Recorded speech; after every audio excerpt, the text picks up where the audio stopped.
E a Lúcia Rincon, a Lúcia Rincon não precisa nem falar. Também muito obrigada, viu, Lúcia? A Lúcia é sempre muito atuante, dentro da secretaria, nos ajudando a organizar absolutamente tudo. Aliás, não vou fazer muitos elogios aqui, não é? Porque senão acaba eu falando mais do que a professora. Então, olha, gente, eu vou fechar minha câmera, mas continuo aqui muito antenada, tá certo, gente? Tá bom, Obrigada pela presença. E, Lúcia, contigo. Obrigada, Vanessa. Boa noite, todo mundo. É uma honra, uma alegria estar aqui agora com 116 pessoas aqui nessa sala. E com a Bruna, né? Ter a honra aqui de apresentar a Bruna e que com certeza fará uma excelente intervenção. Nós já tivemos outros debates com ela, particularmente na época da nossa conferência. Fizemos uma live, ela está sempre disponível, né? Como bem disse a Vanessa, a gente agradece bastante. A Bruna, gente, para quem não conhece melhor, né? Eu também não conheço muito, mas eu sei de alguma coisinha que eu fui recuperando aqui com ela, é isso, é aquilo, e ela hoje está na vereança, né? Lá em Porto Alegre, mas, como eu disse na gravação que eu fiz, convidando, ela não só é uma vereadora combativa que vem de um bairro, de uma vila, né? A Vila Cruzeiro, onde ela se lançou ali como liderança. Primeiro foi liderança da UJS, depois foi liderança comunitária, fez parte da CONAN. E então é assim, é a história de empoderamento de uma mulher militante negra, né? Não é qualquer história, é uma história difícil, uma história marcada pela discriminação, uma história marcada pelas dificuldades que as mulheres têm, mas em particular que as mulheres negras sofrem. E quando nós falamos de violência política, e aí a gente precisa recordar que toda vez que as mulheres se lançam ao poder político, elas são ainda mais discriminadas, sofrem ainda mais bullying e rejeição e violência política de gênero. E olha que a Bruna, então, ela está com essa carinha ótima aí, porque ela aprendeu a tirar isso de letra. Ela sofre, seguramente, como todas nós, mas ela sabe que esse é o nosso lugar. Esse é o lugar da mulher preta, esse é o lugar das mulheres, né? E olha que ela é da Comissão de Finanças e Orçamento da Câmara. Ela não só ela coordena a Comissão de Finanças e Orçamento da Câmara, uma área que todo mundo sabe, né? Que não é facilmente permitida, entre aspas, né, a participação das mulheres. Então, a gente parabeniza essa história de vida, né? Nós entendemos que essa discussão que fazemos aqui hoje é uma discussão sobre a violência política de gênero, né? É imprescindível para a gente descortinar e solidificar os caminhos da nossa democracia, né? Uma luta extremamente necessária, não só para falar das mulheres, mas das mulheres negras, do povo negro, do povo LGBTQI+, e apontando que nós precisamos conquistar essa diversidade, manter o respeito a essa diversidade, porque é nessa diversidade que nós temos construído a nossa democracia. E a Bruna vai falar, então, para a gente um pouco sobre os caminhos percorridos nesse enfrentamento. Está com a palavra, Bruna. Muito obrigada mais uma vez. Use aí os seus 40 minutos a seu belo prazer. Oi, gente. Boa noite. Eu vou tentar falar em 30, Lúcia, porque eu queria poder ficar um pouco mais, bater um papo com a mulherada aqui. Claro, então, ouvir também, né? Tá ótimo. Estou aqui num espaço que, para mim, é muito qualificado e rico, né? Queria poder aproveitar um pouquinho mais. Mas queria também iniciar dizendo que eu não sou professora, né? Eu sou mais uma estudante, mais uma mulher militante, e que tem aqui nesse fórum, um fórum muito qualificado de qualificação, inclusive da minha atuação, né? Eu tenho aqui mulheres que são referência para mim também, que participaram da construção da minha militância, e eu estou aqui hoje dividindo a minha experiência enquanto mulher preta, enquanto mulher militante, que vem da comunidade e que encontra na militância a força para lutar e para vencer, né? Mas eu queria iniciar te saudando, Lúcia, te mandando um abraço bem carinhoso, tu que coordena aqui a nossa mesa de debates, né? Esse encontro virtual que já conta com 133 pessoas, né?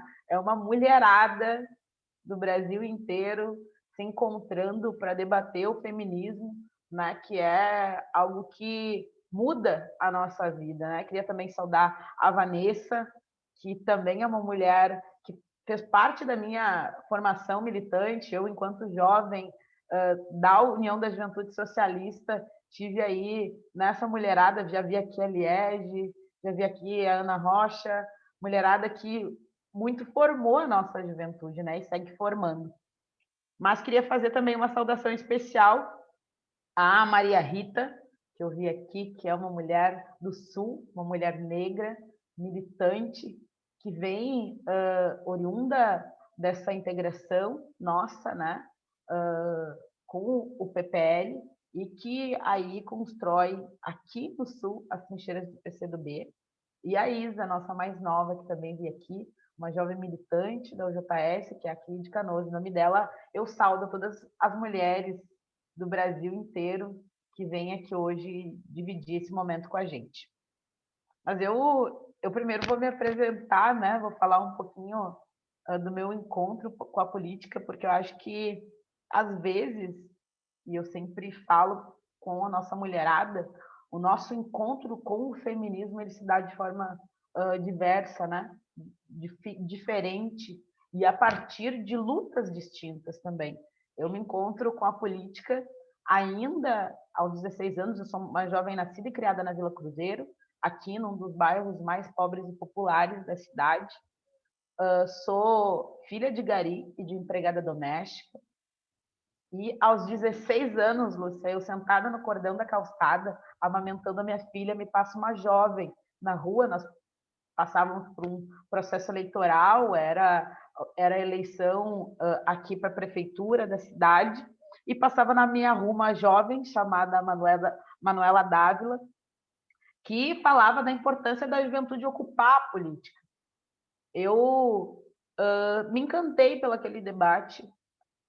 Eu nunca o tinha ouvido falar da importância de jovens como eu ocupar a política. E de eu também, uma jovem mãe que lutava para conquistar a vaga na creche, que eu também podia ocupar a política. Né? A Manuela passou e, assim como eu, outras jovens, nós nos engajamos na campanha dela, e eu me lembro que eu achava, naquele momento, que aquele encontro marcaria a minha conquista pela vaga na creche. Era só o que eu queria naquele momento, né? Uma jovem que lutava para trabalhar, para voltar a estudar, para reocupar o seu espaço. Né? A gente precisa entender que a maternidade na adolescência, para além de um problema social, né? É também uma dinâmica da comunidade, um processo de empoderamento das mulheres, que são menos violadas quando são mães. Né? Quando a gente observa a maternidade na adolescência, a gente precisa nos despir dos nossos preconceitos. Né? Uma mulher, quando ela é mãe na comunidade, ela é menos violentada, ela é menos abusada, é como se ela fosse alçada a um determinado nível de respeito. Né? Eu, enquanto mulher, mãe, que seguia um rito tradicional da minha família, jamais pensei em estar aqui hoje, trocando essa ideia com vocês, né? Falando sobre essa experiência que, para mim, foi desafiadora. Então, me encontro com a Manuela elege vereadora da cidade, a vereadora mais jovem da cidade, que hoje também já é substituída por uma comunista, né? Por uma jovem que, a partir de uma articulação e de projeção de lideranças aqui, assume também a mais jovem, né? 2 jovens do PCdoB.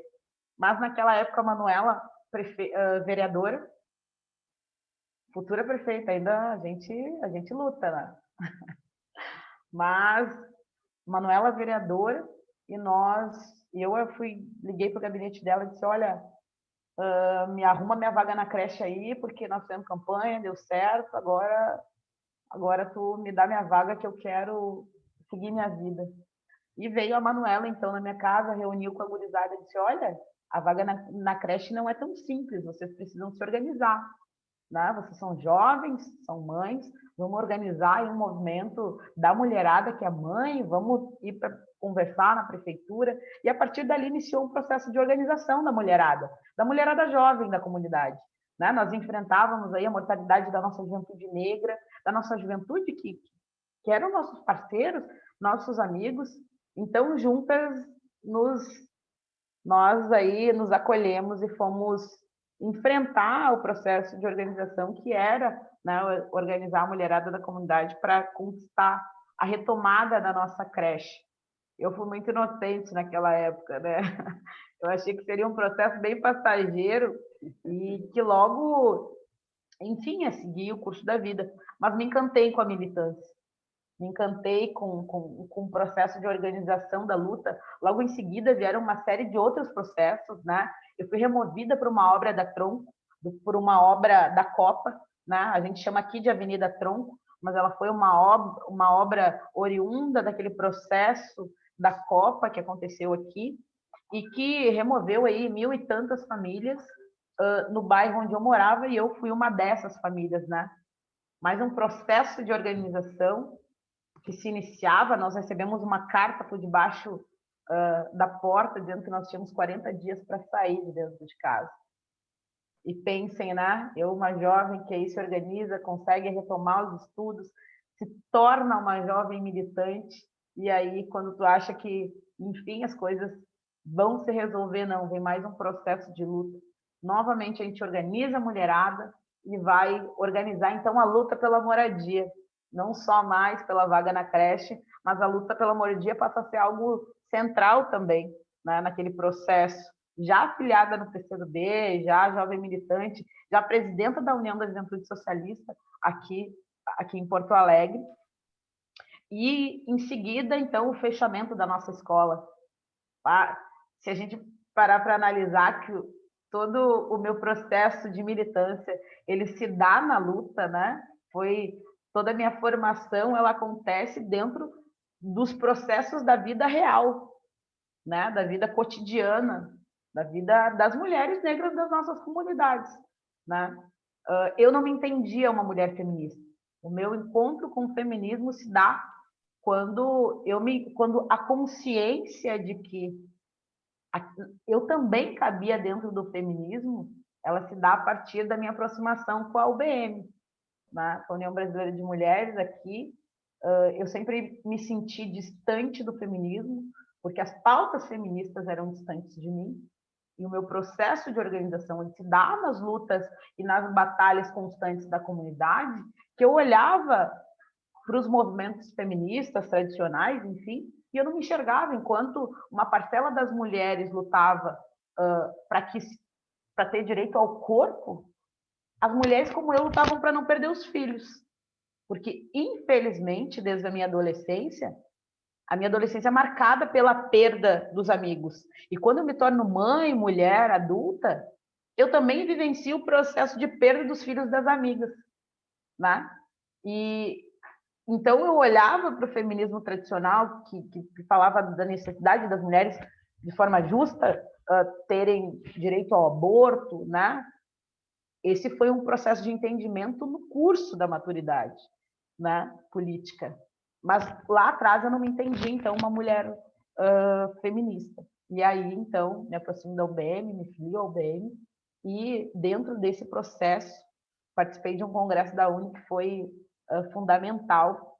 Naquele congresso da UNE eu conheci a Marielle Franco, que palestrava no congresso da UNE, ela iria palestrar na mesma mesa que a Manu.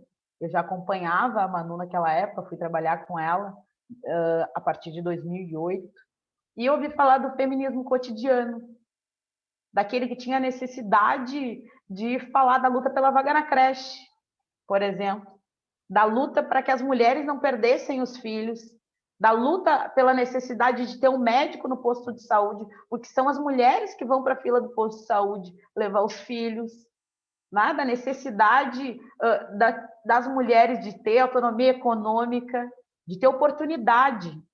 Eu associo a luta pela vaga na creche à liberdade das mulheres. Eu sempre falo que não existe liberdade para as mulheres se nós não temos a vaga na creche garantida. Na comunidade são as mulheres que chefiam as suas famílias, né? São as mulheres que são aí as provedoras dos seus lares. E eu não era diferente.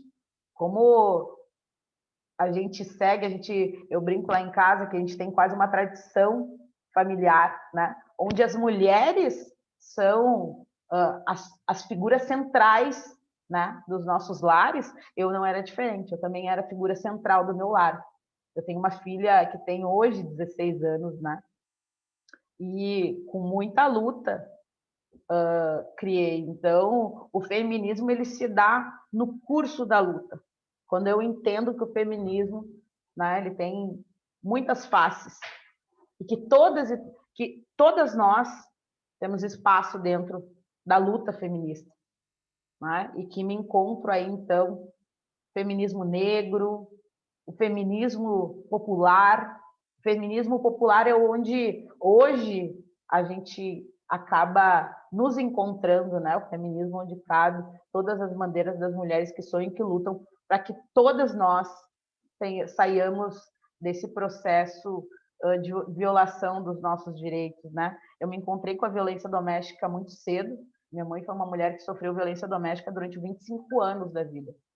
Durante toda a minha adolescência, eu convivi com esse processo da violência doméstica, e também foi na luta que eu entendi que aquele processo não era natural e que nós precisava organizar, bater papo, falar, para que mais mulheres não naturalizassem aquele processo que, infelizmente, até hoje é naturalizado nas nossas comunidades.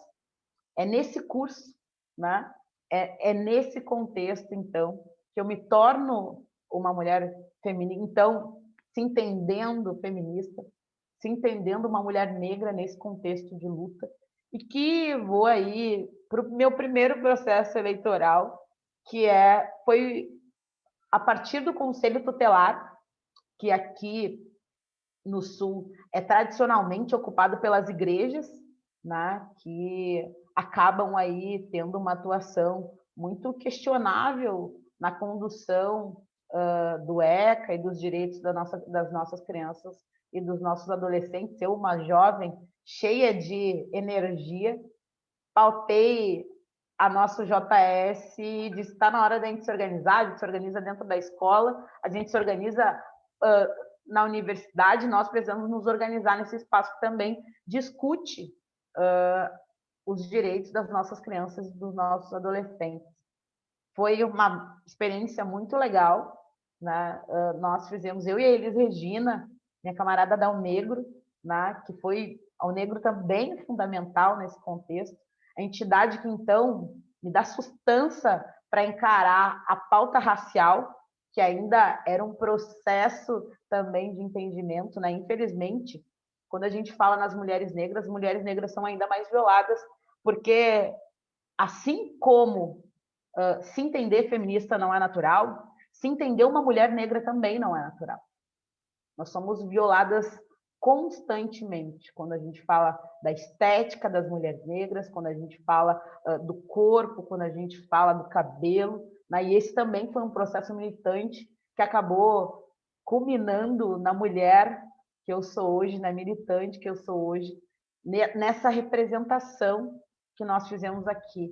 Eu fui candidata em 2008 a deputada estadual, contando na contramão a história de uma preta, filha das políticas públicas, que rompe com toda essa mazela, com essas violações de direitos, né, que a gente acaba se encontrando ao longo da vida, e que, então, em 2012, entra na universidade, a primeira mulher negra da sua família entra na universidade. Então, sou estudante também da Universidade Federal aqui, né? É um marco, nunca na minha comunidade uma mulher negra tinha entrado na Universidade Federal. Isso também é algo que movimenta, né? Movimenta a comunidade, movimenta o meio social em que eu me encontrava. Em 2018, então, candidata a deputada estadual, aí contando a história de uma preta, filha das políticas públicas, de uma geração 100% SUS, de uma educação 100% pública, uma mulher feminista que entende que as políticas públicas são fundamentais para que a nossa juventude possa romper com a desigualdade social. E nós nos organizamos, fizemos uma campanha aí para fazer 3.000 votos, acabamos fazendo 13.000, e ali acendeu um alerta, né? Eu sempre falo primeiro do lado positivo, né? Porque eu acho que é nesse sentido, é a partir dessa história que nós falamos desse contexto de violência e de violação dos direitos políticos das mulheres, e acima de tudo das mulheres negras, né? Eu me lembro que uma das maiores dificuldades porque eu falo que esse encontro, ele é muito rico porque eu estou vendo aqui muitas mulheres negras, eu estou vendo aqui o conjunto das nossas mulheres atentas ao debate, né? Atentas ao encontro, mas eu venho falar também das dificuldades em que nós encontramos nesse curso. Contar a história de uma preta já é algo avassalador, né? Eu sou porto-alegrense, gaúcha, uma preta gaúcha, da cidade do preconceito, né? Desse lugar onde os negros e negras são os mais vulnerabilizados, afinal de contas, aqui é o berço, né, do preconceito, infelizmente, e contando na contramão, no auge do bolsonarismo, né, a história de uma preta, filha das políticas, mas que sonhava com que toda a nossa juventude pudesse ocupar também, né? Foi um desafio muito grande, porque não tinha modelo, porque era algo do sonho de muitas mulheres como eu. Eu queria ver aquela mulherada da comunidade olhar para a política e se enxergar nela. É uma das coisas que eu sempre discutia. Eu me lembro que aqui nós estamos entre camaradas, foi uma grande discussão interna, foi um grande conflito interno, né? Primeiro para falar que é uma preta, primeiro para demarcar esse espaço de ser uma preta, depois se fazer acreditar que é importante contar essa história, mesmo que na contramão, mesmo que no auge do bolsonarismo, eu entendia que não precisava falar para todo mundo, mas precisava cativar uma parcela da população e precisava me enxergar enquanto instrumento político, né, um instrumento de transformação da política. E aqui a gente começa a encontrar as violações, aqui a gente começa a encontrar os problemas, aqui a gente começa a se encontrar com o debate, né, com a contradição interna, né, entre classe, raça, como se ser uma mulher negra não viesse comigo, como se eu pudesse acordar de manhã e tirar essa capa e pendurar. Hoje eu não quero sair pretinha, hoje eu quero sair sem cor. Isso aqui é algo que vem com a gente e é carregado de muita ancestralidade, de muita força, porém carregado também de muita marca, de muito preconceito, né? E que bom que hoje a gente tem a oportunidade de travar esse debate. Que lindo poder dividir com tantas mulheres esse que foi um desafio, porque nós não somos do time que bota os problemas debaixo do tapete, né? A gente enfrenta eles. E enfrentar o debate racial é fundamental para que a gente avance. Nós elegemos aqui em Porto Alegre, em 2020, a primeira bancada negra da história do país. São 5 jovens negros, 4 mulheres e 1 homem. Na contramão, falando da importância da pauta racial, mas desacreditado pelos partidos. né? Desacreditado pelos partidos, com muitas dificuldades, porque a pauta, se por um lado nós entendemos que uma série de discussões que alavancavam essa pauta de forma interna, eu nunca me esqueço um debate que foi muito radicalizado aqui, que foi a questão do lugar de fala. Como se nós, mulheres negras, questionar o espaço da fala fosse uma contradição com o ser comunista. Quando nós defendemos que todas as mulheres tenham voz, todas as mulheres tenham vez, né? Porque as nossas vozes, elas precisam ser ouvidas de diversos olhares para que a gente monte aí, né, a nossa estratégia feminista e comunista. Mas isso durante muito tempo foi motivo de muitos conflitos. E aqui não foi diferente, né? Porque nós também nos encontramos dentro de uma sociedade racista estruturalmente, né? E que tem machista, racista, né? E que tem aí nas suas bases, nas suas raízes, a escravidão, né? E que também não torna o Partido Comunista o lugar mais romântico do mundo. Porém, né? Eu acho que o lugar que eu escolhi e de forma acertada para travar a boa luta, para me apresentar enquanto alternativa social, e nós tivemos muito êxito. Eu quero ressaltar aqui a importância da camarada Manuela, que foi uma parceira de luta, que foi uma mulher à frente do tempo partidário, que pautou a causa racial, né? Que fez dessa uma pauta também central na eleição, que discutiu com muita coragem a pauta racial, mesmo quando a gente ainda tinha uma certa dificuldade de enfrentar. E que fez essa estratégia política, esse rearranjo, né? Essa forma de organizar, uma série de processos internos muito difícil, porém também muito ousado e bonito. Era muito legal olhar, porque também é uma parcela da sociedade que pouco se enxerga na política.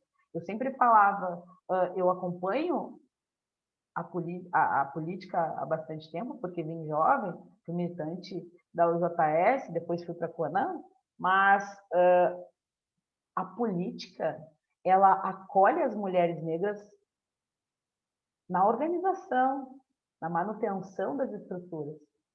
Nós aqui na Câmara de Vereadores, a gente estava muito bem representado na limpeza e na manutenção. Chegava na hora de sentar naquelas cadeiras, não éramos nós. Mas é nesse contexto, né, que nós também temos a ousadia aí de lançar candidaturas de mulheres negras e com coragem debater essa pauta. Na minha opinião, a estratégia mais acertada do PCdoB, né? E é nesse contexto também que a gente discute a violência de forma mais ampla de gênero. Eu estava acompanhando aqui, e dentro dos subsídios, né, que nós discutimos, quero saudar aqui a Eliane Pacheco, que é minha chefe de gabinete, uma mulher negra, jovem, também militante da UBM, né? Essa que é a minha parceira que trava aqui junto comigo as batalhas de ser uma mulher negra, líder de bancada, a única mulher líder de bancada, a única mulher negra líder de bancada aqui da Câmara de Vereadores, né? E que tem na sua base uma outra mulher negra também, oriunda da periferia da cidade. Então, o PCdoB aqui elegeu duas mulheres negras, né? Numa batalha dificílima. Mas que se nós formos olhar para a eleição, nós tivemos na eleição 50 candidaturas ao longo, né, das capitais, 50 candidaturas de mulheres à prefeitura. Aí já saindo, né, das eleições, indo para as eleições majoritárias, nós tivemos aí uma média de 50 mulheres. 44 delas relataram que sofreram violência. a campanha eleitoral ela é um processo muito difícil para nós mulheres, né? É importante destacar que as mulheres que são mães, ao longo da vida política, têm a sua maternidade questionada a todo tempo. A Manu fala isso muito bem, né? Manuela enfrentou a eleição com uma filha pequena e que também foi alvo de muitos ataques. Eu até hoje, mesmo tendo uma filha grande, né, sempre me questionam se eu dou conta, como é que eu faço para criar a filha e ser vereadora. Esse questionamento nunca fizeram para os homens, como se a maternidade ela fosse só nossa, né? Ela fosse só feminina, como se a paternidade não fosse importante nesse contexto da criação. Então, a violência de gênero, ela acaba nos acompanhando do início ao fim do processo. Nós temos aqui, inclusive, uma das vereadoras, das mulheres da bancada negra, é mãe, e é um processo de questionamento 24 horas dessa maternidade, né? Manu enfrentou isso na Assembleia, enfim, na eleição enfrentou as fake news de uma forma grosseira demais, né? É muito cruel pensar que nós temos aí uma das principais referências do Brasil, uma mulher de muita luta, uma mulher feminista à frente do seu tempo, com muita qualidade política, e que enfrentou aqui esse machismo e essa forma da política que acaba fazendo com que a política seja mais difícil para nós, mulheres, né? Eu me lembro que na primeira sessão de posse, os homens eles diziam assim, lá no dia primeiro, né? Eram muitos gritos, e eles diziam: aqui é o lugar dos homens, aqui é o lugar dos... Aqui é assim, não se acostumou, sai para lá. Eu, inclusive, tive um episódio com um companheirinho do PSOL aqui, para a gente, né, entender que a pauta, o machismo, ele está bem íntimo também com a esquerda brasileira, né? Então, assim, nas primeiras ações de mandato, a nossa chegada ela é calorosa. Calorosa, porque aos gritos nos recebem. Nós somos aqui em Porto Alegre, nós temos a maior bancada feminina do país. Nós estamos bem, né? Nós temos a maior bancada negra, mas nós também temos a maior bancada feminina. Aí não tem tanto orgulho, porque infelizmente não basta ser mulher. E majoritariamente as mulheres eleitas aqui em Porto Alegre são bolsonaristas, né? E aí a Jussara Coni, uma camarada de muita luta também, que eu tive orgulho de dividir esse curto trecho da vida, sempre disse: não basta ser mulher, né? Precisa ser de luta, precisa defender aí as pautas feministas.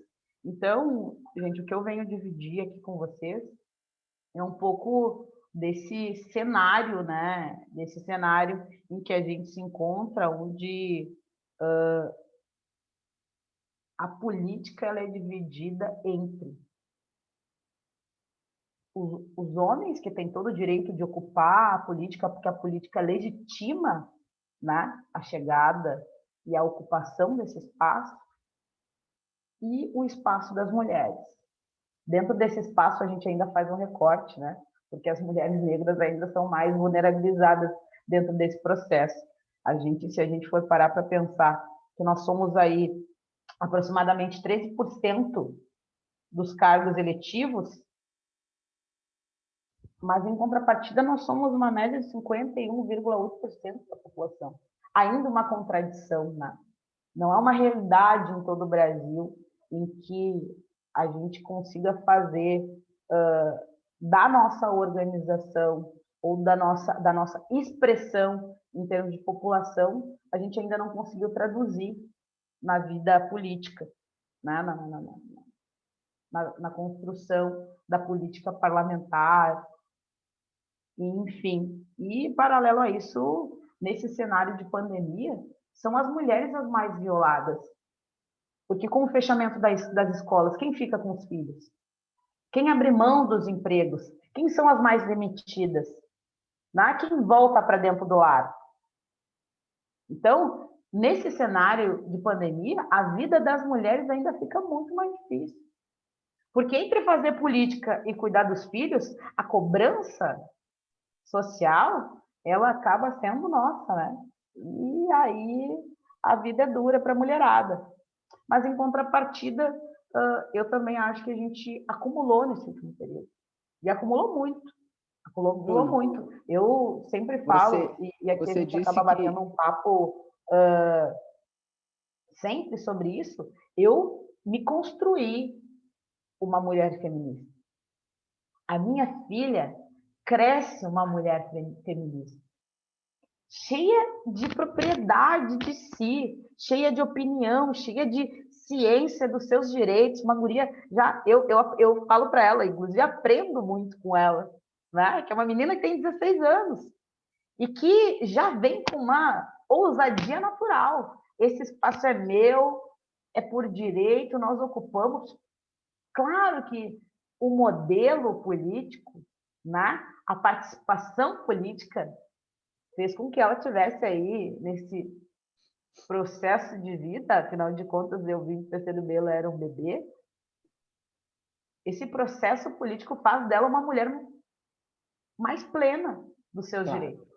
Né? Bruninha, você pediu para avisar que você queria ouvir um pouco as mulheres e bater papo. Então, aí, ó. são 19h46 agora. Vamos encerrar. Eu vou encerrando aqui dizendo que a pauta feminista, sem dúvida nenhuma, ainda tem muitos desafios.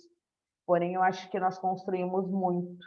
Né? Eu acho que a gente precisa fazer com que a gente consiga traduzir a pauta feminista. Eu acho que ainda tem muita mística em torno do ser feminista. O feminista é ser uma mulher comum, popular, e a partir da sua necessidade, né, da sua luta, a gente consegue organizar a pauta social. A gente não tem como falar do ser mulher nesse tempo e não falar da solidariedade, da luta contra a fome, da luta pela vaga na creche, né, da luta pela retomada da educação, onde todos e todas têm os mesmos direitos. Uhum. Mas, enfim, Lúcia, a gente, quando começa a ocupar a tribuna, a gente acaba perdendo. Prazer estar aqui com você. Pois é, mas olha, as pessoas, se quiserem falar 2 minutinhos, né? A gente tem prazo para umas 3, de 3 a 5, né, inscrições. Mas antes eu queria dar um retorno aí para você, Bruna, né, do chat, né? Antes de, não vou nem parabenizar, porque o chat está explodindo, né? De tanta emoção, que foi a primeira coisa que eu anotei aqui. Falei, eu estou arrepiando com o seu encontro com a Manu, né? Com a sua forma tranquila de ir contando. Eu fui aqui, e aí a Vânia Bretas, agora, mais ao final, chega também. A Vânia Bretas é dirigente no Rio de Janeiro, né? E chega também com essa mesma emoção de perceber que, numa fala sobre a violência política de gênero, você opta por estimular as mulheres ao desafio de serem empoderadas. Então, é assim, algo que, de fato, é emocionante, né? Emocionante porque você seguramente está, como já fizemos N debates, né? Onde as pessoas falam das suas dificuldades. Aqui, hoje, foi, nesse chat, só elogios, né? Só elogios, né? Que o PCdoB tem muita vantagem em ter essas pessoas, né? Tem uma preocupação de que a gente, quando tratar de diversidade, trate também das pessoas que têm problemas de saúde, né? E que sofrem. Há também intervenções de que, quando a gente falar das dificuldades das mulheres pretas também, que tenhamos presente, como coloca a nossa secretária adjunta, né? uma realidade de barbárie que nós estamos vivendo hoje, com os aumentos da luz, do feijão, né, do óleo, que são percentuais altíssimos e que as mulheres do povo pobre sofrem ainda mais, né, essa realidade. Muitos elogios à sua apresentação, né? Dizendo que a Ana Rocha, você é um exemplo para as mulheres sobre a importância da participação política para alcançar conquistas e mudar a realidade, né? Há também várias intervenções comentando a importância da sua fala, né? Para a gente poder entender uma trajetória, ver como é uma coisa simples, né? Não tem tanto segredo, né? É uma caminhada para pedir voto, que acha uma pérola, como a Bruna vem aqui mostrar essa realidade, né? Então, a gente às vezes fica pensando, elucubrando, tal, e quando vai ver uma caminhada pedindo votos, que vai... E uma mulher ousada que aí fala assim, tá bom, vou te ajudar, mas, olha, eu vou atrás porque você está dizendo que vai olhar para as mulheres que têm mais necessidades, né? Então, Bruna, parabéns por toda essa sua intervenção, né? Por todo esse depoimento que vem elevar as mulheres, né? Elevar as mulheres. Hoje a gente anda tão sofrida, né? E vê na sua fala sorridente vamos dizer assim, uma lufada de ânimo, né? E aqui nós temos como levar as mulheres para as ruas, Bruna. Como é que você está vendo isso hoje a partir da sua experiência, né? Outra questão assim que eu gostaria que você também pudesse, talvez você pudesse falar disso enquanto as demais pessoas se inscrevam, esses enfrentamentos, como você adiantou aí com o companheirinho do PSOL, né? Mas adiantou, mas não contou muito. A gente ficou aqui querendo saber né? Um pouco não para desmerecê-lo, mas para a gente aprender, né? Para a gente aprender.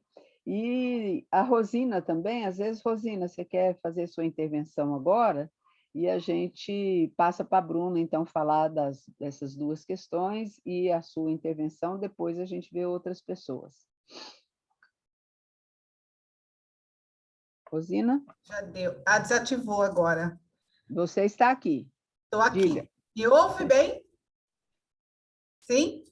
Sim.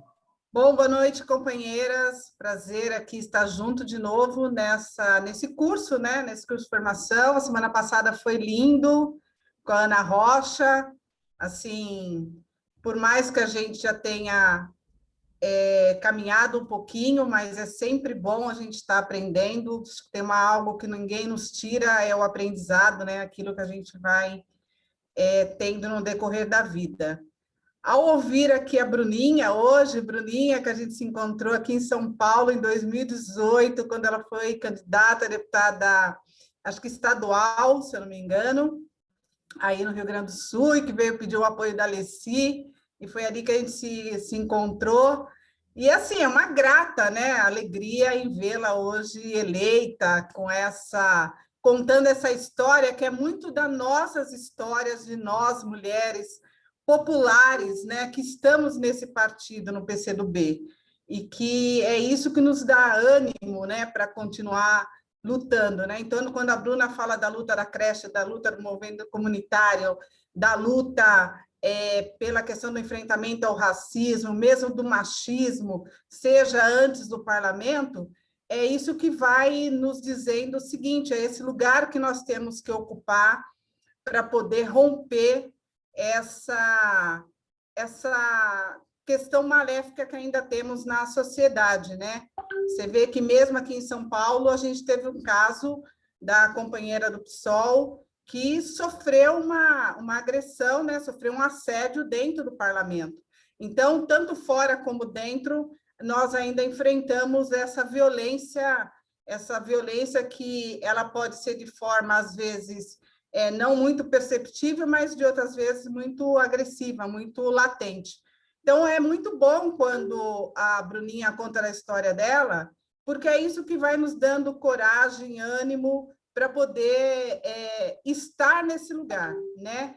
Eu também fui candidata aqui o ano passado, junto com várias outras mulheres aqui do partido, mulheres populares, e que sabemos o quanto é difícil, o quanto é, né, doído cada ida à rua, cada pedido de voto, num momento como foi o ano passado, né, enfrentando a pandemia, com um governo como o Bolsonaro. Então, não é fácil para nós, mas, por outro lado, também são esses relatos que nos dá ânimo, coragem, para que a gente possa, o ano que vem, né, através já desse processo de curso, de formação, e animando as mulheres, as nossas mulheres negras, as nossas mulheres populares, de que elas podem, sim, ser candidatas, de que ela pode, sim, estar no parlamento, de que ela pode, sim, estar no lugar, no espaço de poder nesse país. Então, Bruna, dizer para você meus parabéns, assim, muito feliz, a gente se vê em você, né? Não por ser só uma mulher negra, popular, que veio galgando o seu espaço, chegou onde você está e com certeza chegará em outros, mas também pela felicidade que você nos traz de motivação, e é isso que a gente vai levar para as nossas mulheres comunistas, principalmente aqui em São Paulo, para que a gente tenha aqui muitas mulheres que se espelhem em você, em Manuela e tantas outras que nós temos, para que a gente possa, de fato, ter uma bancada, né, bonita no Brasil inteiro das mulheres comunistas, que com certeza faz a diferença, que o diga às nossas parlamentares, né, na Câmara Federal. Então, um beijo, obrigada, querida, conte com a gente, vamos à luta e, com certeza, fora Bolsonaro. Fora Bolsonaro. Vamos fazer uma puxada geral. Olha, vou te passar a palavra, Bruno, só dizendo que aí choveram mais elogios aqui, de quebra alguns para mim também, que eu adorei, muito obrigada. A Salete, aí da nossa querida São Leopoldo, né? Fez N elogios aqui, toda emocionada, um abração para ela. Então, pode ir passando a palavra para você, Bruno. Tá bem, tô vendo, primeiro quero agradecer, né, o carinho aqui desse plenário comunista, feminista, né? A nossa política também é a política do afeto, mas queria dividir um pouco com vocês. Primeiro, eu acho que algumas coisas que eu acho que são fundamentais, né? Nós não podemos romantizar a luta, nem interna e nem externa. Né? A luta interna, a luta partidária, para que as mulheres ocupem esse espaço central, porque nesse contexto da luta, nesse momento da luta, a pauta feminista, a pauta feminina, ela é central, é um desafio, né? É uma batalha constante, a gente não romantiza, né, Lúcia, a luta. O dia a dia, ele é muito difícil. Porém, ele traz resultados. Eu sempre falo que eu sou a prova de que a luta vale a pena. Vale a pena. Eu era uma menina criada na rua, que trabalhava desde os 7 anos, e hoje eu sou uma mulher parlamentar. Mas que ao longo da minha trajetória militante, fiz dela um espaço de disputa política, né? E que não foi diferente. O parlamento ele é muito violento, né? Eu, na primeira chegada, tive o meu primeiro dia enquanto mulher parlamentar foi horrível, né? Foi aos gritos, teve um rompimento aqui. Eu nunca fui parlamentar, teve um rompimento das forças como um todo, porque nós temos a proporcionalidade. A Câmara, ela se distribuía as comissões a partir de uma matemática de proporção, né?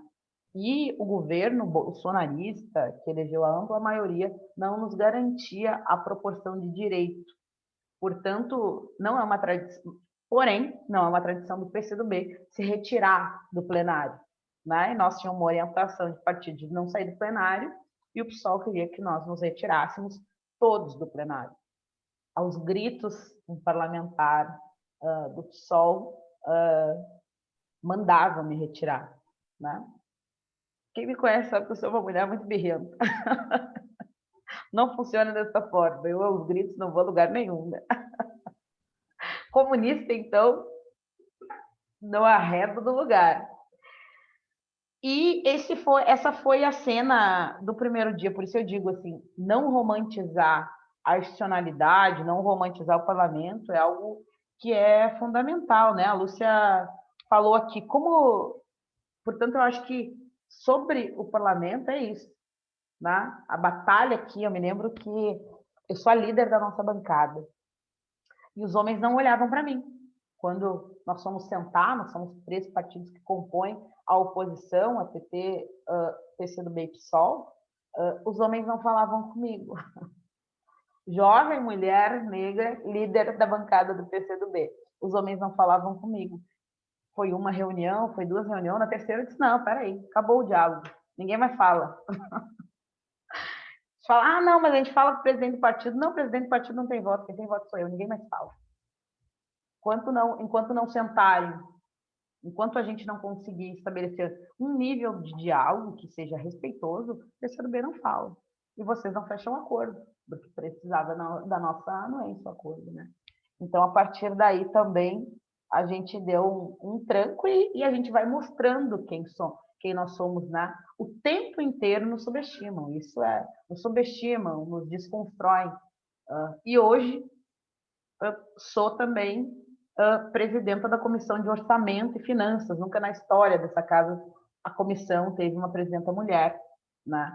E mais um espaço em que é uma peleia, é uma batalha, porém é um espaço educativo, né? Nós travamos a batalha de popularizar o orçamento. Isso fez com que tivesse uma estranheza nesse lugar, né? Nunca se falou em popularizar a discussão do orçamento. Eu quero falar para as mulheres como eu quero que todas as mulheres entendam que o orçamento ele é de todas nós, porque de todos já é deles, né? Eles entendem o orçamento como o espaço deles. Agora precisa ser nosso, precisa ser feminino, precisa ter recorte. Nós tivemos aqui uma vitória significativa, que foi fazer uma emenda ao PPA que dialogasse com a pobreza menstrual, né? Porque nós, aí a partir dos estudos, a cada 4 meninas, uma não vai para a escola porque não tem absorvente. Quem poderia fazer isso? Quem poderia questionar o orçamento dessa forma? Senão uma mulher preta, oriunda da periferia da cidade, que já não teve absorvente para ir para a escola. A nossa chegada, ela é uma chegada muito potente, que dialoga com a vida das nossas mulheres e modifica o lugar onde a gente passa, né? Então, portanto, o parlamento é uma batalha institucional, é uma batalha necessária, né? Nós só vamos ter, e eu tenho muita convicção disso, principalmente a partir dessa atividade, nós só vamos conquistar a equidade de gênero quando no parlamento nós tiver equidade, quando no parlamento nós se fazer massivamente presente. Porque aqui, infelizmente, né, que se constrói a política efetiva, que muda a vida das nossas mulheres. Porém, a Lúcia me fez uma pergunta que ela é muito importante, que é como levar as mulheres para as ruas. Essa é, sem dúvida nenhuma, na minha opinião, um dos principais questionamentos, né? Que ela veio no plenário. Poderia deixar. Não ouvi. Estou dizendo que a pergunta veio do chat. Do chat. Tá bem, quem fez essa pergunta fez a principal pergunta desse debate, desse bate-papo. Sem dúvida nenhuma, só se leva a mulherada para a rua se dialogar com a vida real. A gente não leva a mulherada para a rua romantizando a luta, romantizando a vida, romantizando a pauta política. A gente leva a mulherada na rua quando a gente está ao lado dela na luta. Nós fomos para a rua juntas quando nós precisávamos lutar pela moradia. Nós fomos para a rua juntas quando a gente precisava se colocar em defesa do nosso posto de saúde. Nós fomos para a rua juntas quando nós queríamos lutar para que as nossas crianças tivessem uma escola na comunidade. Né? Então, assim, se eu trago um ensinamento, e que para mim é permanente, cotidiano, é de que nós precisamos, para trazer a mulherada para a luta, estar ao lado das mulheres. Se nós não estivermos ao lado das mulheres na organização, na batalha da vida, porque é assim que a mulherada se organiza, né? Na dificuldade da vida, a partir da sua demanda individual, a partir também do que se torna coletivo, nós vamos continuar fazendo, nós vamos ficar fazendo discurso. Hoje, qual é o principal debate das mulheres?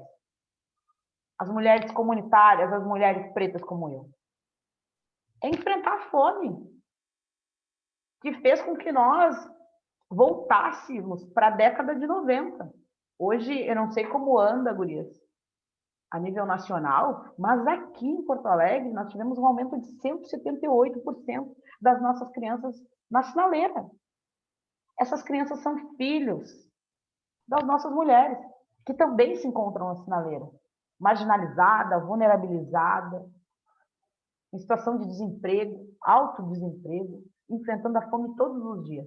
É nesse contexto que a gente se reorganiza. Nós comandamos aqui, mais uma vez, a Manuela teve um papel central, que foi, nós organizamos campanhas de solidariedade. Então, nós estava lá com a mulherada, politizando, dizendo que aquilo ali, aquela entrega era uma entrega solidária, não uma entrega obrigatória. Né? Eu acho que a gente precisa entender a necessidade de, nesse momento, enfrentar uma das pautas mais importantes, na minha dúvida. Eu já passei muita fome, e a fome é horrível, porque ela dói, porque ela machuca, porque a gente carrega ela para o resto da vida, a sensação dela para o resto da vida. Não tem como a gente pensar na organização política sem a gente pensar em estar junto com a mulherada nesse momento difícil. Entrar nas nossas comunidades é entrar, se deparar com a fumaça. Por quê? Porque a mulherada não tem mais grana para comprar o gás. Quem é que vai falar isso, senão a nossa mulherada, que tem vínculo real com a vida das mulheres? É desse jeito que leva a mulherada para a rua, enfrentando as batalhas da vida real, falando da necessidade da retomada da educação. Nós precisamos discutir a educação, porque são os filhos das mulheres pobres que não têm mais acesso à educação. Essa é uma pauta central, que por determinado momento nós distanciamos, né? O isolamento social, ele é fundamental, mas quem teve ele garantido? Né? Eu não tive, porque eu escolhi estar do lado das minhas. Eu não tive nenhum momento. Né? E isso a gente precisa questionar. Isso. Então, a Rosa está resgatando aqui. A Rosa está resgatando aqui, que foi essa questão que ela que apresentou, e ela pediu a palavra, mas a gente vai aqui caminhando para o final. Depois ela desistiu, né, Rosa? E a Simoni também. Ou você ainda quer falar? Aí eu posso ficar aqui mais um tempinho, viu, Luciana? Ah, que bom, que bom. Aí elas podem falar 3 minutinhos, cada uma, e você volta e já encerra. Eu tenho mais 12 minutos. Ah, então vai ser mesmo assim, bem rapidinho. Quero dizer também que a nossa querida Liege Rocha está aqui, parabenizando sua trajetória, né?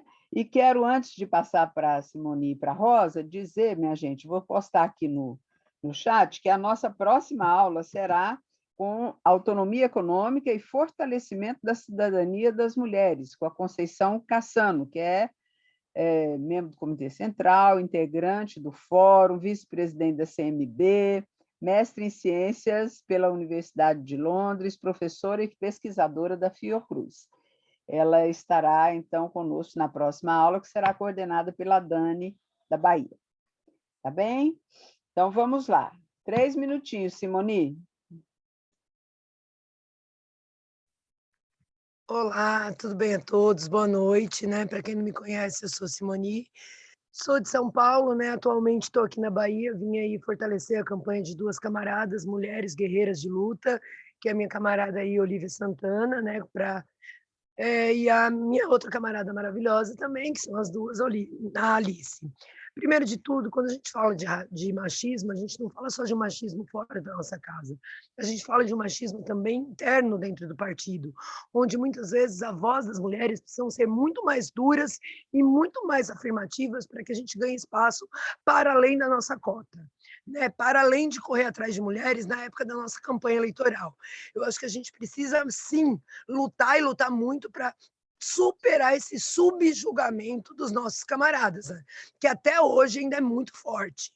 Eu estou hoje aqui na aldeia hippie, né? Fui acolhida aqui na casa do meu grande camarada e irmão aqui, o Black, mas mesmo entre os hippies também, a questão do machismo ainda é estrutural. Não estou falando dele, mas assim, a visão da sociedade. Eu sou uma pessoa que posso falar disso com propriedade, sofri sim violência doméstica, patrimonial, psicológica, e sou sim de luta. Estou aqui para lutar, meu lugar é na rua, a vida dura que me trouxe aí a militância partidária me prejudica na minha vida profissional, porque eu tenho que ser mais dura, né? Tem que ser mulher.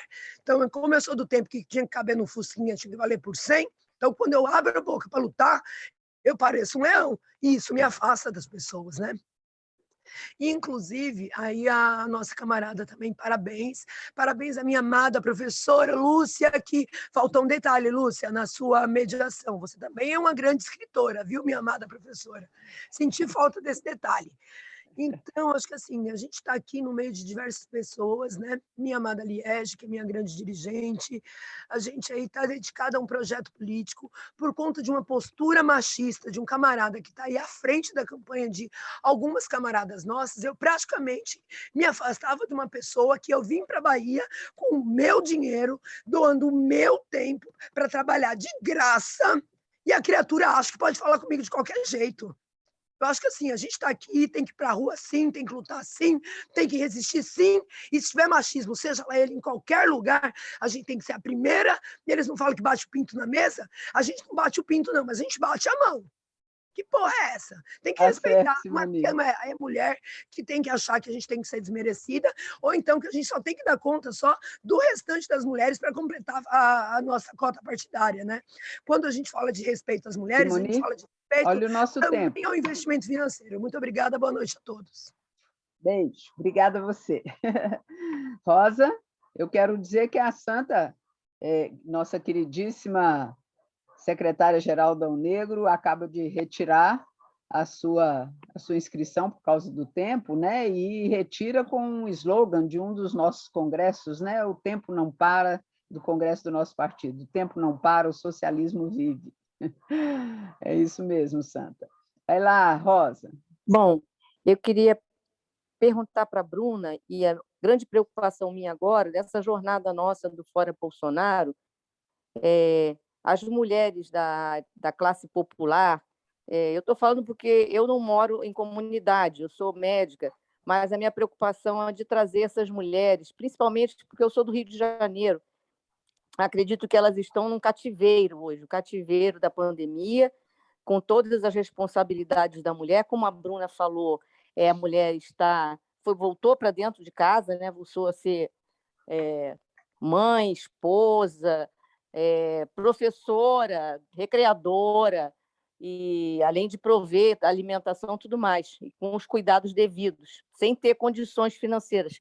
Então, a minha preocupação é com que palavra de ordem, além do Fora Bolsonaro, nós vamos trazer essas mulheres, se elas vão poder até trazer, e de que forma nós vamos fazer uma luta alternativa para que elas participem dessa jornada de resistência, seja com impeachment, seja sem impeachment, mas de nós garantirmos as eleições, nós garantirmos que o Brasil volte a crescer, que o Brasil... E também como a gente pode fazer para divulgar o plano desenvolvimentista que o partido lançou, para que essas mulheres também possam entender que dentro desse plano, que pode parecer uma coisa muito longe da cabeça de uma mulher do povo, de uma mulher que não participe da discussão política, como a gente deve levar isso para que elas possam entender com que essa mudança ela também faz parte disso. É isso que eu queria colocar, como ela é vereadora e tem essa trajetória lindíssima, e eu queria parabenizar e dizer como é que a gente levaria isso, como é que a gente pode pensar em novas maneiras, novas formas de envolver essas mulheres daqui para frente, do ponto que a gente está tão difícil de viver. É isso. Obrigada, Rosa. Obrigada. Gente, aí as pessoas vão continuando a se inscrever, eu lamento. A Silvia e a Ângela, né? Se vocês falarem 2 minutinhos, eu passo a palavra e não se inscrevam mais, gente, para não, senão vai ficar difícil aqui, eu vou ficar apurada. A Bruna tinha um tempo limitado. Pode ser, Silvia? Pode sim, sem problema. Bem rápido, bem rápido. Abre Assim, sua câmera. Minha câmera. Desculpa, gente. Cadê eu? Ai, Aí peraí. Não começa a contar agora, não. Deixa eu me encontrar aqui. Vocês estão me vendo, né? Estamos. Toda descabelada. Enfim, coisas, né, do dia a dia, mas deixa para lá. Na outra aula eu estava mais bem arrumadinha. Bom, gente, boa noite. Eu sou Silvia, né? Sou do Ceará. Sou professora, militante do Partido Comunista do Brasil desde os 16 anos. E a gente quer colocar aqui algumas questões a respeito do que foi dito na aula anterior sobre o perfil do eleitor brasileiro, sabe? Eu acho, na minha opinião, que, assim, inclusive eu estou lendo um livro agora chamado A Formação das Almas, que trata exatamente a respeito da formação da identidade coletiva de um povo, né? Através dos seus símbolos, através dos seus arquétipos, enfim.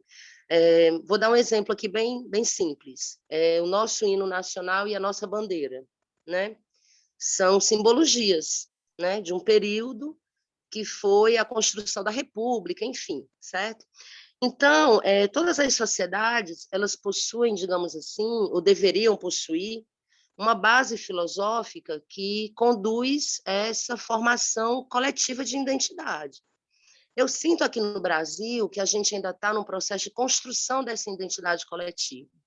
A gente vem trazendo concepções muito arraigadas a partir do processo de formação do nosso povo, que são questões estruturais, como racismo, machismo, homofobia, né?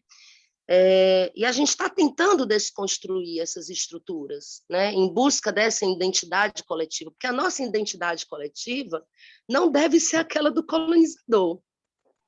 Mas como a gente é um país colonizado, então não houve inicialmente uma preocupação com essa base filosófica que iria conduzir à construção dessa sociedade, né?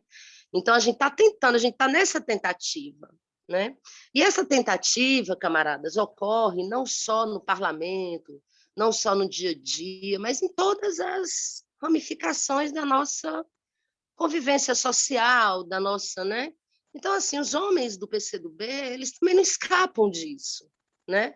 A luta contra o machismo existe internamente, a luta contra a homofobia existe internamente, a luta contra o racismo existe internamente, certo? E a luta por esse espaço da mulher é uma coisa que é constante, né? A luta de classes, inclusive, que a gente tanto combate, existe dentro do próprio partido, entendeu? Silvia. Então, assim, são estruturas muito arraigadas do ponto de vista da subjetividade das pessoas, né? Então, assim, eu penso que a gente precisa realmente trabalhar nessa construção de identidade coletiva, rompendo essas estruturas, essas concepções filosóficas que são desvirtuadas, que não condizem mais com o momento que a gente vive, que são coisas que ainda vêm da época da colonização, né? Então, assim, o que nós precisamos urgentemente é de algo que possa nos conduzir uma formação subjetiva dessas pessoas, desse povo brasileiro, que possa nos conduzir para essa esfera mais ampla, para essa esfera mais de vanguarda, né? E é isso, me chamou muita atenção a questão do voto, porque a questão do voto da mulher na política, né? Esse espaço que a gente tenta conquistar e essas resistências que a gente sofre, né? Elas também estão dentro dessa estrutura colonialista, né? Pronto, para concluir, romper com o voto de cabresto, na minha opinião, é principalmente desconstruir essa percepção, entendeu? Que as pessoas têm, né? De votar não no projeto, mas na pessoa. A gente ainda vive o voto de cabresto, Só que hoje são outros Ok, motivos, ok. não é mais através da violência, mas através do toma lá da cá. O que é que você tem para me dar para eu poder lhe dar o meu voto, né? Então, Ok, a gente Silvia. mudar essa concepção e tentar construir essa coisa do votar no projeto, né? E é isso, gente. Obrigada, boa noite. Obrigada, querida. E peço desculpas aí a Eu quem que mais peço queria desculpa por falar, ter me mas eu estendido, viu? vou ter que Lúcia, eu passar Pode peço para a passar, Bruna. Lúcia. Passa a última pessoa para falar. É, boa Aí eu noite. saio. é que não é a última, são duas últimas. A Lília e a Vânia Bretas. Vocês Passa ainda aí. Só pedir para as ficaram gurias aqui que eu para consigo trás. Mas, sair gente, até. rapidinho, tá? Quem está falando? A Lília? Oi. Oi, boa noite. O meu é rapidinho mesmo. Sou liderança comunitária aqui da cidade de Petrópolis. Também fui candidata, tive uma luta muito forte durante a pandemia, e a minha grande questão é como nós vamos informar as mulheres sobre as questões judiciais, que elas sofrem a violência doméstica em casa, e quando procuram a justiça diz que, por causa da pandemia, as coisas estão diminuídas. O número de profissionais estão diminuídos, o número de defensores está diminuído. E como fica essa mulher? Independente de ser negra, branca, ela estar dentro de casa, desempregada, com o seu algoz, e a justiça diz que está diminuída. Falo isso por vivência própria, que tem 1 ano e 2 meses que eu venho tentando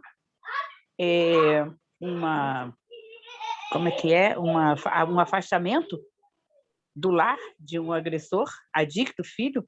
Não consigo.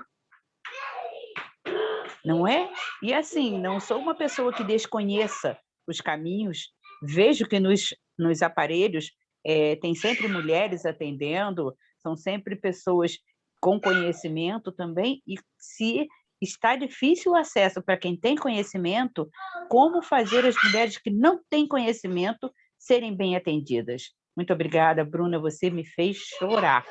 Agradecida pela sua representatividade. Lindo, que lindo, Lilian.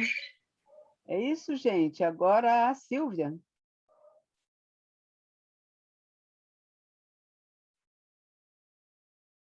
Levantou a mão, Silvia? Acho que ela teve que dar uma saidinha, né? A Zizi, a Guiomar agora está pedindo, gente, para vocês se assinarem a lista. Tá bom, Bruna, prazer enorme, coração grande, muito bom estar aqui com você novamente, um abraço. Fica com a palavra aí para responder as últimas questões e fazer suas palavras finais. Eu estou buscando aqui no chat. A Liliane colocou algo bem importante. A Liliane, sobre. Não consegui achar aqui a pergunta. Não consegui achar aqui. Mas, enfim, camaradas, eu acho que a gente falou aqui, eu acho que foi a Simone que fez um questionamento, né? Sobre como trazer a mulherada das comunidades para o Fora Bolsonaro, né? Se a gente for parar para pensar que a mulherada das comunidades que enfrenta a maior dificuldade nessa pandemia, que enfrenta o negacionismo, que enfrenta o genocídio da população, dos seus filhos, né? Como traz a mulherada para Fora Bolsonaro? Estando junto delas, né? Ouvindo elas, construindo junto com elas. Às vezes eu acho que, e ouço, procuro ouvir muito antes de construir. Essa foi dos maiores ensinamentos, na verdade, que eu tive ao longo da minha trajetória, da minha curta trajetória militante, é que a gente precisa muito ouvir. Essas mulheres, elas têm muito a dizer. Porém, se o direito a existir com dignidade ele é negado, o direito a lutar ele fica mais comprometido ainda, né? Nesse contexto. Porque eu não fui uma mulher, eu fui uma mulher que lutou pela vaga na creche. E se lá atrás eu dizia que a vaga na creche ela é fundamental para que as mulheres tivessem liberdade, hoje a gente vive um contexto agravado, porque são as mulheres que cuidam dos filhos que não vão para a escola. Então, para além de trazer as mulheres para o centro da cidade, nós precisamos estar junto delas, enfrentando as batalhas da desigualdade, porque assim a gente vem junto. Eu acho que, às vezes, a gente está tão na dureza da vida política que, às vezes, a gente quer trazer, quando, na verdade, a gente precisa ganhar. As igrejas, por exemplo, elas não querem trazer as mulheres. Elas organizam elas a partir das suas regiões, a partir dos seus bairros, a partir dos seus cultos. A gente tem que, inclusive, aprender um pouco com essa gente aí que tem levado. Eu converso muito com a mulherada e eu nunca vi Deus fazer tanto louvor por armas, né? Tanto pregar tanto ódio. E a gente precisa desconstruir essas narrativas. Mas só desconstrói se nós estiver lá, se nós estiver junto. Porque se a gente for parar para pensar que quando o Estado ele se ausenta e a concepção de Estado está em disputa, né? Qual o Estado que nós queremos? É o que está em disputa aí. Se é o Estado mínimo, para nós, porque é máximo para eles, mas para nós é o Estado mínimo, que tira a chance da gente existir com dignidade. Essas mulheres, elas estão lá à mercê de quem estende a mão. Infelizmente, a instituição organizada não somos nós. Mas a gente precisa iniciar esse processo. Eu fiz campanha, eu me coloquei enquanto mulher política ao lado das minhas iguais.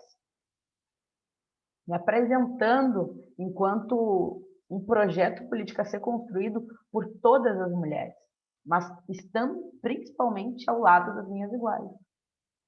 Né? Então, eu acho que é um pouco disso, né? É de como, para além da gente trazer, a gente se constrói militante ao lado dessas mulheres.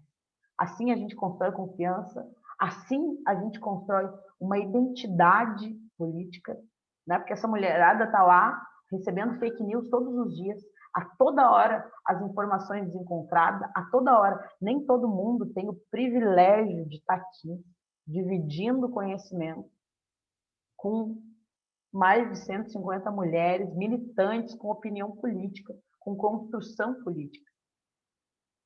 Então, essa não é uma realidade de toda mulher brasileira, infelizmente. Né? Então, assim, como a gente constrói a consciência da mulherada? Estando ao lado delas, eu não vejo outra, não é mágico, né? Não, ou amanhã a gente vai acordar, todo mundo consciente da batalha que a gente está enfrentando, e bora para fora Bolsonaro, todo mundo com a sua camiseta militante, todo mundo... Não é, eu inclusive acho que às vezes a gente romantiza, a gente acha que está para além da conta. Quem tem o pé no barro, quem visita as comunidades sabe que a vida lá não está lá essas maravilhas. Porque a informação não chega lá da mesma forma que chega aqui. Às vezes esses dias uma senhora me perguntou quem era a democracia, que nós falava tanto. Olha, né? Nós falamos, e às vezes a gente se faz entender para quem? A gente discursa para quem? A gente fala com quem? Se aquela senhora lá não sabia o que era democracia, ela não entendeu nada do que nós estávamos falando. E adiantou falar para quem?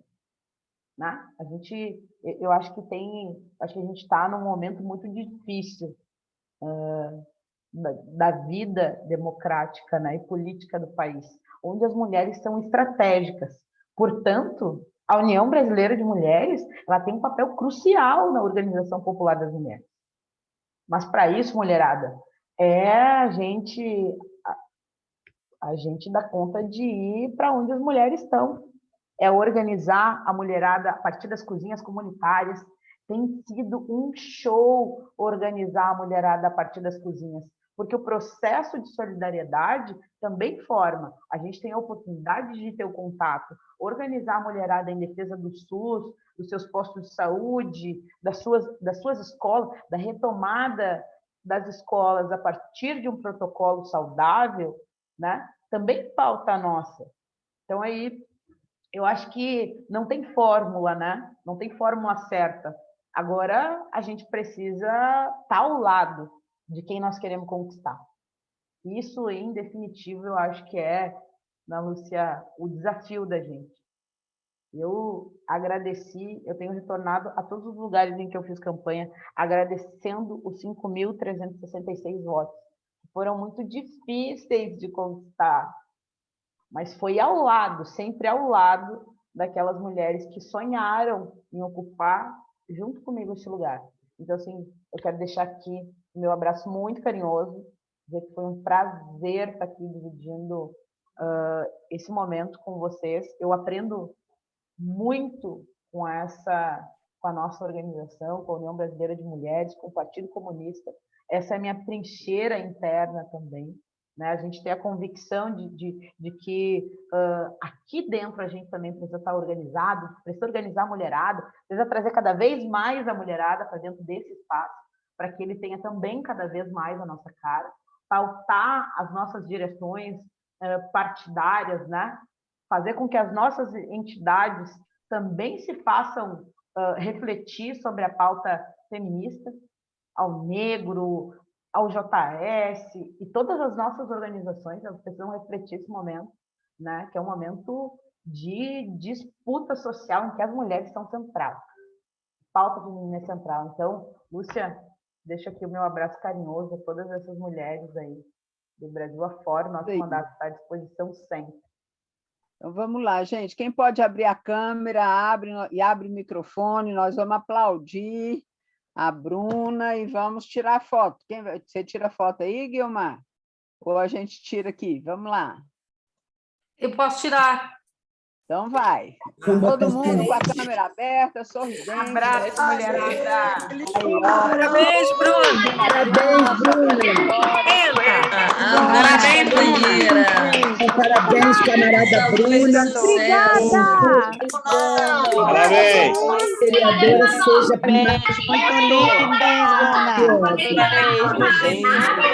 Nós está certo. Parabéns, Bruna. Abraço. Boa noite, Renata.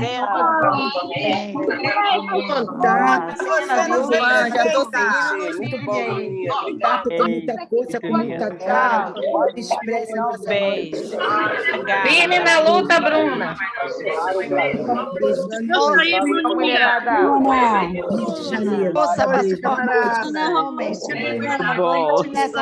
Parabéns. Boa noite, pessoal. Boa noite, Bolsonaro.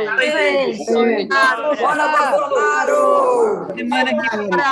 Bolsonaro. Valeu, Bruna. Parabéns. Boa noite, Bruna. Parabéns. Ô, Lúcia. Obrigada. Gratidão, Bruna. Boa noite, Hora genocida. Para Bolsonaro, genocida. Saudade.